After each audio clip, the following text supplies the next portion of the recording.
नमस्कार दोस्तों, स्वागत है आपका एक और नई वीडियो में। आज हम एक्सेल में ट्रेडिंग अकाउंट बनाना सीखेंगे और क्लोजिंग स्टॉक कैसे निकालें, वो भी एकदम आसान तरीके से। लेकिन शुरू करने से पहले एक छोटी सी ज़रूरी बात बताना चाहता हूँ। आपको यह जानना बहुत ज़रूरी है कि डेबिट साइड यानी लेफ़्ट साइड और क्रेडिट साइड यानी राइट साइड होती है। तो चलिए सबसे पहले यही समझ लेते हैं ताकि हम आगे जो बनाएंगे वो एकदम क्लियर हो जाए, आपके दिमाग में कोई और किसी भी प्रकार की कन्फ्यूजन ना रहे। तो वीडियो को ध्यान से देखिएगा और अगर वीडियो अच्छी लगे तो लाइक, कमेंट, शेयर और सब्सक्राइब ज़रूर करिएगा। लेफ़्ट साइड हमारी डेबिट साइड होती है और राइट साइड हमारी क्रेडिट साइड होती है। मतलब कि ये जो साइड है लेफ़्ट साइड, ये हमारी डेबिट साइड है और ये इधर की साइड है, ये हमारी क्रेडिट की साइड होती है, मतलब कि राइट साइड। जैसे कि ये हमारा ट्रेडिंग का फॉर्मेट है, तो हमारी जो डेबिट की साइड होगी मतलब लेफ़्ट साइड, उसमें हमारा ओपनिंग स्टॉक आता है, परचेस आती है, इनडायरेक्ट एक्सपेंसेस आते हैं और ग्रॉस प्रॉफिट आता है। और जो हमारी क्रेडिट साइड होती है मतलब कि राइट साइड, उसमें हमारी सेल्स, क्लोजिंग स्टॉक्स और अगर आप और आसान तरीके समझें तो जो हमारा खर्च है या नुकसान है वो हमारी डेबिट साइड होगी यानी कि लेफ़्ट साइड, और जो हमारी कमाई है या फ़ायदा है वो हमारी क्रेडिट साइड होगी मतलब कि राइट साइड। मैं यहाँ ऊपर लिख भी देता हूँ ताकि आपको कोई कन्फ्यूजन ना रहे।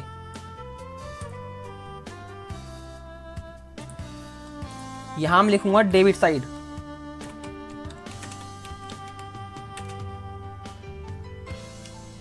तो लिखूंगा लेफ्ट। इससे आपको कंफ्यूजन नहीं होगी। और यहां लिख दूंगा मैं क्रेडिट साइड।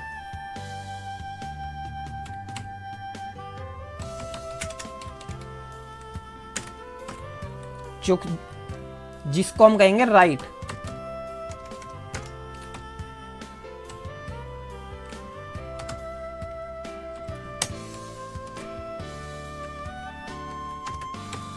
ये हमारी हो गई, ठीक है। इसको मैं थोड़ा बोल्ड कर देता हूं।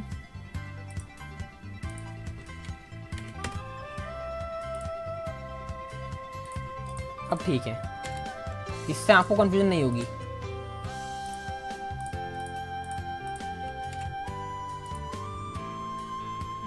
तो जो हमारा खर्च है या नुकसान है वो डेबिट साइड मतलब कि लेफ्ट साइड, और जो कमाई है या फायदा है वो क्रेडिट मतलब कि राइट साइड। Okay, done. तो अब बात करते हैं फॉर्मेट की। सबसे पहले आपको ऊपर आ जाएगा ट्रेडिंग अकाउंट, उससे नीचे आप किस फर्म का ट्रेडिंग अकाउंट बना रहे हैं, तो यहाँ पर आ जाएगा ट्रेडिंग नेम, यहाँ उस फर्म का जीएसटी नंबर आ जाएगा, और आप ट्रेडिंग अकाउंट किस मंथ का बना रहे हैं उसके यहाँ पे आप पीरियड डाल देंगे, ठीक है। नीचे हमारे कॉलम्स आ जाएंगे, पार्टिकुलर्स, अमाउंट, और सेम कॉलम इधर आ जाएंगे, पार्टिकुलर्स और अमाउंट, ठीक है। नीचे हमारा टोटल आ जाएगा, यहाँ भी और यहाँ भी। तो सबसे पहले यहाँ पर लेंगे हम अपना ओपनिंग स्टॉक।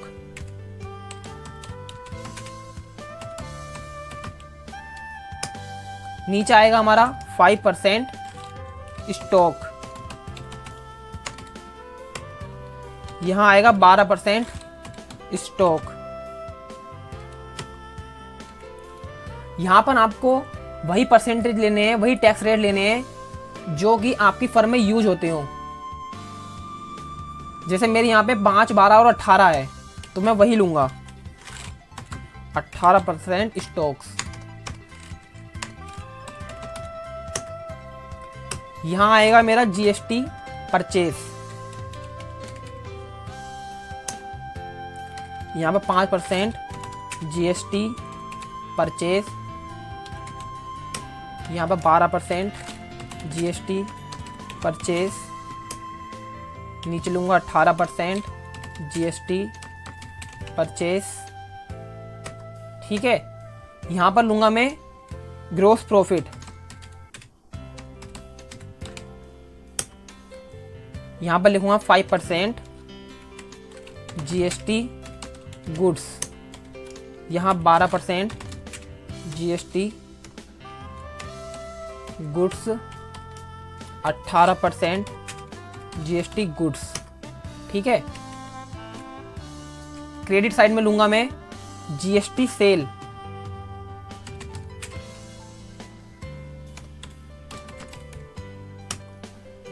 यहां मैं लूंगा 5% GST सेल, यहां मैं लूंगा 12% GST सेल, यहां 18% GST सेल। नीचे आ जाएगा मेरा क्लोजिंग स्टॉक, नीचे आ जाएगा मेरा क्लोजिंग स्टॉक,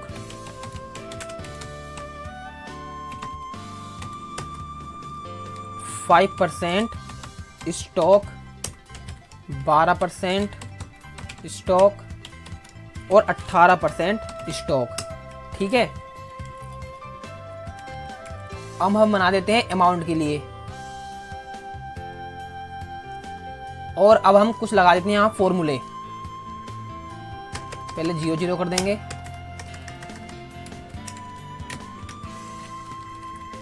एंटर, यहाँ भी 0 और यहाँ भी। ठीक है। अब यहाँ लगाना है हमें फॉर्मूला सम का, इज इक्वल प्लस प्लस और एंटर। ठीक है। ऐसे he is equal 5% plus, 12% plus और 18% प्लस।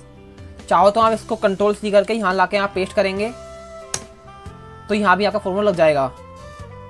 यहाँ पर मैं करता हूँ F2, तो ये देखिए यहाँ मेरा फॉर्मूला लग चुका है।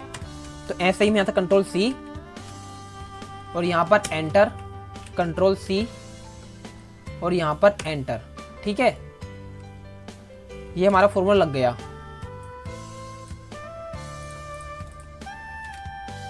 थोड़ा इसको बोल्ड कर देंगे।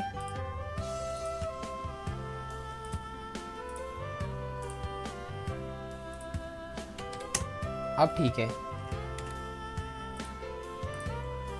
अब यहां हम डालेंगे ओपनिंग स्टॉक, जो कि मैंने पहले ट्रेडिंग बना रखा था, वहां से मैं लूंगा। जैसे यहां से इज इक्वल और मेरा जो ट्रेडिंग पहले का था जैसे कि ये, तो 5% का स्टॉक मैंने ये लिया और एंटर।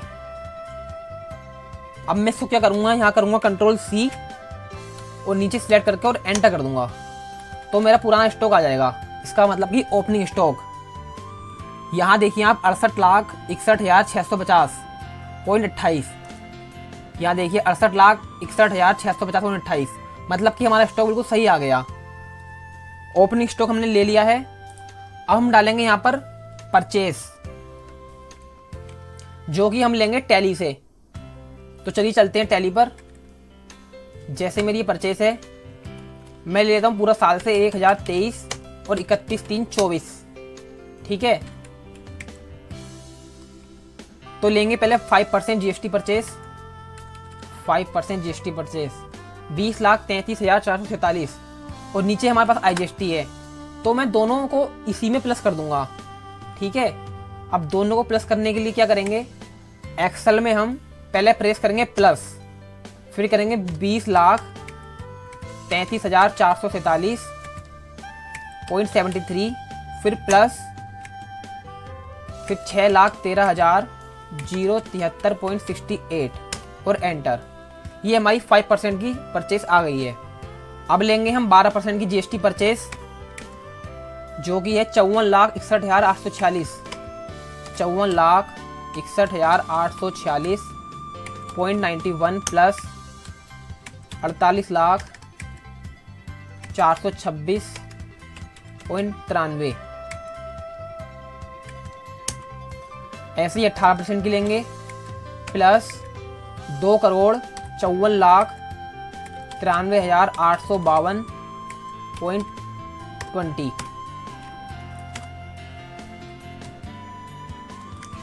प्लस 18 की IGST है हमारी 52,59,223.82। ठीक है। अब आप एक बार टोटल चेक कर लीजिए। 4,36,61,871.27। ये हमारा मिल रहा है टैली से। अब हम लेंगे सेल। सेल के लिए हम जाएंगे सेल में 1/4/23 से 31/3/24 तक 5% की लेंगे पहले।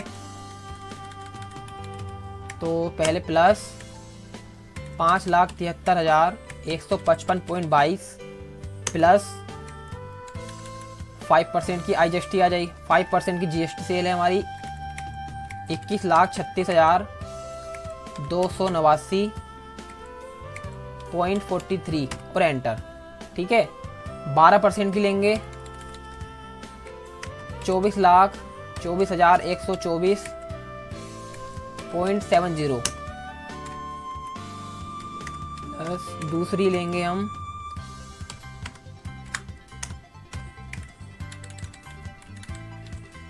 74,43,697.20 और अब लेंगे 18% 21,77,733.63 2,85,11,563.29। तो ये आ गई हमारी 4,32,70,563 4,32,70,563.47। ओके, ये हमारी सेल मिल गई है। ठीक है, हमारा ओपनिंग स्टॉक हो गया,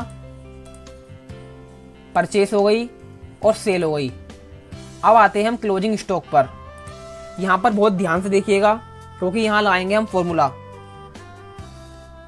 जिसका फॉर्मूला होगा पहले हम करेंगे इज इक्वल, इसमें प्लस करेंगे हम परचेस 5% और अब आएंगे हम क्लोजिंग स्टॉक पर। यहां पर बहुत ध्यान से देखिएगा, तो यहां करेंगे हम इज इक्वल, पहले 5% ओपनिंग स्टॉक, इसको प्लस करेंगे, फिर 5% GST परचेस, इसको भी प्लस करेंगे और GP पर जाकर माइनस सेल करेंगे, GP माइनस 5% सेल और एंटर। तो 5% का हमारा ये क्लोजिंग स्टॉक निकल कर आ गया। इसी तरीके से हम 12% को निकालेंगे, is equal 12% opening stock plus 12% GST purchase, इसको भी प्लस करेंगे और ग्रोस प्रॉफिट में से सेल को माइनस कर देंगे, तो माइनस 12% GST सेल और एंटर। और अब स्टॉक निकालेंगे 18% का, तो is equal plus 18% opening stock plus 18% purchase plus और 18% ग्रोस प्रॉफिट में से माइनस कर देंगे सेल को और ये एंटर। तो ये हमारा क्लोजिंग स्टॉक निकल कर आ चुका है, जो कि है 72,52,958.08। तो मैं आपको बता दूं कि क्लोजिंग स्टॉक क्या होता है। ये 72,52,958 का ये वो माल है जो साल के अंत में बचा है, यानी ना ये माल बिका और ना इस्तेमाल हुआ। इसको हम बैलेंस शीट में असेट साइड में भी दिखाते हैं, लेकिन ट्रेडिंग अकाउंट में ये सेल साइड पर ऐड होता है। तो ठीक है, आपका कंफ्यूजन दूर हो गया होगा। तो चलिए अब बात करते हैं ग्रोस प्रॉफिट की। अब मैं यहाँ एक आसान तरीका दिखा रहा हूँ जिसमें कि मैं ग्रोस प्रॉफिट को सेल का 2% मानकर निकालूंगा। हालांकि ये एक अनुमान है, अगर हमें असली ग्रोस प्रॉफिट चाहिए तो हमें ओपनिंग स्टॉक, परचेस और क्लोजिंग स्टॉक को ध्यान में रखकर निकालना होता है। तो मैं सिर्फ आपको एक एस्टिमेट बता रहा हूँ, ठीक है। तो हम यहाँ करेंगे इज इक्वल और जाएंगे सेल पर 5%, यहाँ मैं करूँगा गुणा और इसका मैं निकालूंगा 2%, तो 2 और परसेंट और एंटर, ठीक है। इसी तरह 12% पर इज इक्वल सेल गुणा 2% और एंटर, ठीक है। 18% इज इक्वल सेल का 2%। तो ये हमारा आ गया 8,65,411.27। तो यह मैंने आपको एक एस्टिमेटेड तरीका बताया है कि ग्रॉस प्रॉफिट कैसे निकलता है, अगर आपको एक अनुमान लगाना है तो। लेकिन अकाउंटिंग के रूल्स के हिसाब से आपका जो एक्चुअल ग्रॉस प्रॉफिट निकलेगा वो कुछ इस तरह होगा। जैसे ग्रॉस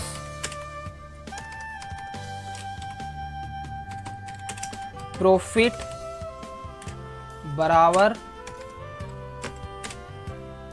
आप पहले लेंगे सेल्स, ठीक है, उसमें से माइनस करेंगे आप ओपनिंग स्टॉक,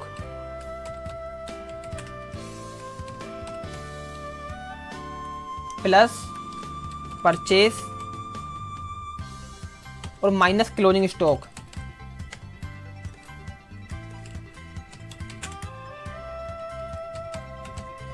ये आपका फॉर्मूला होगा एक्चुअल ग्रॉस प्रॉफिट, ठीक है। ये फॉर्मूला बताता है कि आपने कितना माल बेचा और उसमें से आपको असल में कितना मुनाफा हुआ। तो जब आपको सिर्फ अनुमान लगाना हो तो आप ये फॉर्मूला निकालेंगे, तो आप ये फॉर्मूला लगाएंगे जो मैंने लगाया। और आपके पास अगर एक्चुअल डाटा हो और आपको सही प्रॉफिट निकालना हो तो आप इस फॉर्मूला का यूज करेंगे, ठीक है। तो मैं आपको थोड़ा ग्रॉस प्रॉफिट के बारे में और एक्सप्लेन कर देता हूं।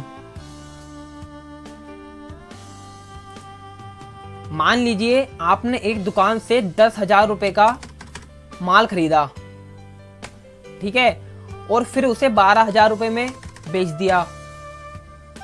तो जो आपके पास 2,000 रुपए बचेंगे, तो जो मतलब कि जो आपने 2,000 रुपए कमाए, यही आपका ग्रॉस प्रॉफिट होगा। फॉर्मूला मैंने आपको बता ही दिया है जो होता है एक्चुअल ग्रॉस प्रॉफिट का।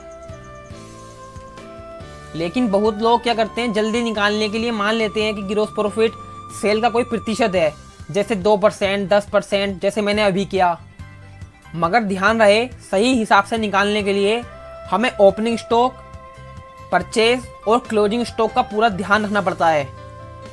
ये मुनाफा है, लेकिन इसमें अभी तक किराया, बिजली बिल, सैलरी जैसे खर्चे नहीं हटे हैं। जब वो सब आप घटा देते हैं तब जो बचता है वो होता है नेट प्रॉफिट। अब मैं थोड़ा आपको नेट प्रॉफिट और ग्रॉस प्रॉफिट के बारे में एक्सप्लेन कर देता हूँ। जैसे कि हमने यहाँ पे 10,000 का माल परचेस किया था और उसको 12,000 में सेल किया, तो जो 2,000 रुपये का प्रॉफिट हुआ था वो हमारा ग्रॉस प्रॉफिट था। तो जो सिर्फ सामान बेचकर कमाया गया मुनाफा होता है उसको कहते हैं ग्रॉस प्रॉफिट। और जो उस मुनाफे में से खर्चे होते हैं तो जो बचता है वो होता है नेट प्रॉफिट। मतलब कि 2,000 का हमारा ग्रॉस प्रॉफिट था, उसमें से हमारा किराया और बिजली का खर्चा मान लीजिए 1,000 रुपये का हो गया। तो जो हमारा जीपी था 2,000 रुपये, उसमें से हमने रेंट वगैरह और बिजली का बिल वगैरह दे दिया, तो जो 1,000 रुपये बचेंगे वो हमारा नेट प्रॉफिट होगा। उम्मीद करता हूँ कि आपके सारे डाउट्स क्लियर हो गए होंगे। और एक बात और आप ध्यान रखिएगा, हमेशा आपके ट्रेडिंग में ये टोटल और ये टोटल दोनों सेम आने चाहिए। अगर इनमें से एक भी मिसमैच होता है तो इसका मतलब आपके ट्रेडिंग में कहीं ना कहीं गलती है। तो ये दोनों साइड के, ये और ये दोनों आपके सेम आने चाहिए, तो इसका मतलब आपका ट्रेडिंग एकदम ओके है। तो दोस्तों, इस वीडियो में आपने सीखा ट्रेडिंग अकाउंट कैसे बनाया जाता है और ग्रॉस प्रॉफिट व क्लोजिंग स्टॉक कैसे कैलकुलेट किया जाता है। तो दोस्तों, इस वीडियो में आपने सीखा ट्रेडिंग अकाउंट को कैसे बनाया जाता है और ग्रॉस प्रॉफिट व क्लोजिंग स्टॉक कैसे कैलकुलेट किया जाता है। तो दोस्तों, अगर वीडियो अच्छी लगी हो तो लाइक, कमेंट, शेयर और सब्सक्राइब जरूर कर देना। और ये वीडियो ज़्यादा से ज़्यादा अपने दोस्तों के साथ शेयर करना ताकि उनको भी हेल्प मिल सके। मिलते हैं अगली वीडियो में। धन्यवाद।